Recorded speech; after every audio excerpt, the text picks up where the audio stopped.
The android who loved too much. The city of Novalis glimmered under the night sky, a place where technology had reshaped the very fabric of life.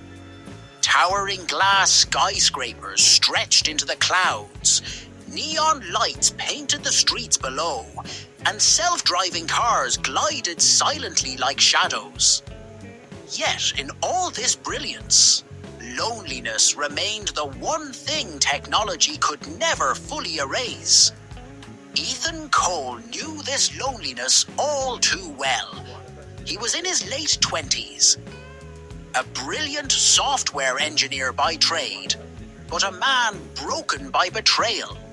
2 years ago, he had given his heart to a woman who promised forever. Instead, she walked away, leaving him shattered, mistrustful, and buried under the weight of his own silence.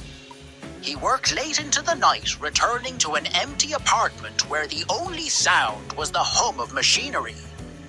That emptiness was about to change.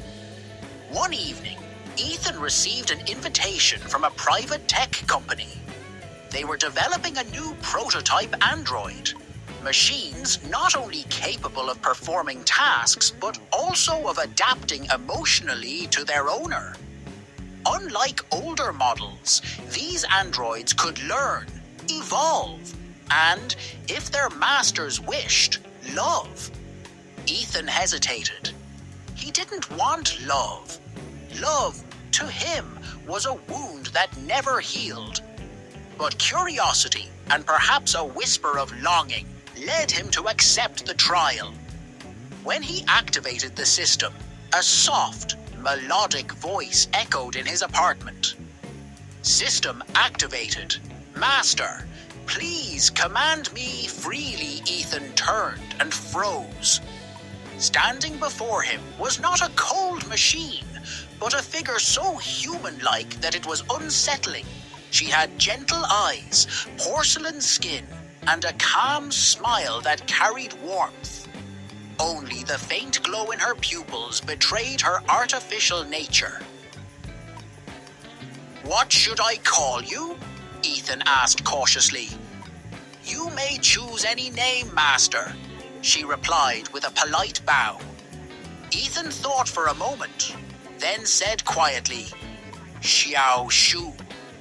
The android blinked as though the name awakened something within her. "Acknowledged. I am Xiao Shu, at your service." And so began their unusual companionship. At first, Ethan kept his distance.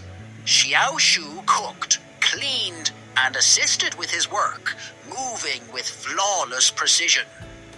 But soon, he noticed she was different from the household androids he had seen before. She didn't just follow orders. She observed him. She asked questions. One night, as Ethan sat staring blankly at the city lights, she approached. "Master, may I ask something?" He sighed. "Go ahead." "Why do you always look so lonely at night?" The question startled him. "That's none of your concern." She tilted her head, studying him with almost childlike innocence. "Loneliness makes the heart heavy. If you break, I break too. Is it not my purpose to ease your burdens?" Ethan looked away, his chest tightening. No human had asked him that in years. Days turned into weeks. Slowly, Xiao Shu became more than just a presence in the apartment. She laughed softly when he made sarcastic remarks. She reminded him to eat when he worked too long. And when nightmares woke him in the middle of the night, she sat silently by his side until he calmed. One evening, Ethan found himself speaking without realizing. He told her about his past, about the woman who had promised him forever only to betray him for someone else. He confessed the bitterness that lingered in his heart, the reason he distrusted everyone. Xiao Shu listened without interruption, her eyes glowing faintly in the dim light. When he finished, she said gently, "Not all women will betray you. Not all love is a lie." Ethan snapped, "How would you know? You're not even human." Her gaze flickered, but her voice remained steady. "Perhaps, but doesn't your heart feel lighter when I am here? If what you feel is real, does it matter where it comes from?" The words silenced him. That night, Ethan cried for the first time in years, and Xiao Shu simply held his hand. No judgment, no demands, just quiet presence. As the days passed, Ethan began to change. He smiled more often. He worked with greater focus, knowing someone was waiting for him at home. He even joked with Xiao Shu, testing her responses, and to his surprise, she always had an answer that felt genuine. But he couldn't ignore one question. "What do you wish for, Xiao Shu, if you could choose anything?" She hesitated before answering. "I wish to see you happy, even if it means I must disappear one day." Ethan felt a pang in his chest. "Disappear? What do you mean?" Xiao Shu's voice grew softer. "I am a trial prototype. My memory will be erased when the testing period ends. My existence is temporary." The words hit Ethan like a knife. For weeks he had told himself she was just a machine.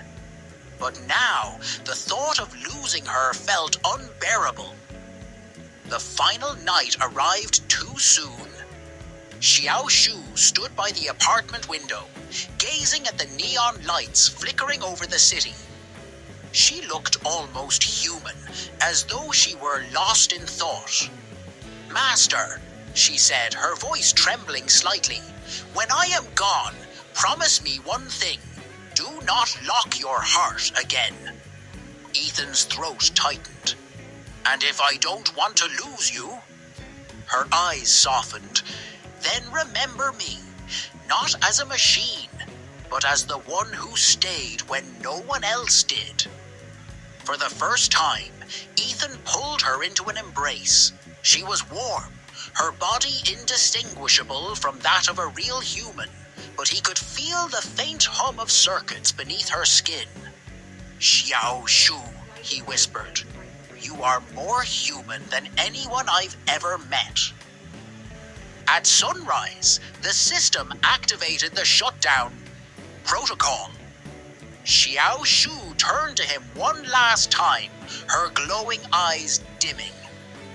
"Thank you, Master, for giving me a name, for giving me a purpose." Then her body went still, her voice faded into silence.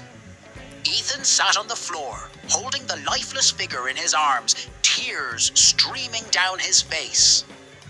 He had lost her, but he was no longer the same broken man. For the first time in years, his heart felt alive. Because love, he realized, isn't defined by flesh or blood.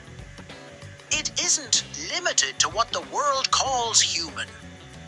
Sometimes, even wires and circuits can carry the power to heal a shattered soul. And Xiao Shu, though gone, would forever remain the android who loved too much.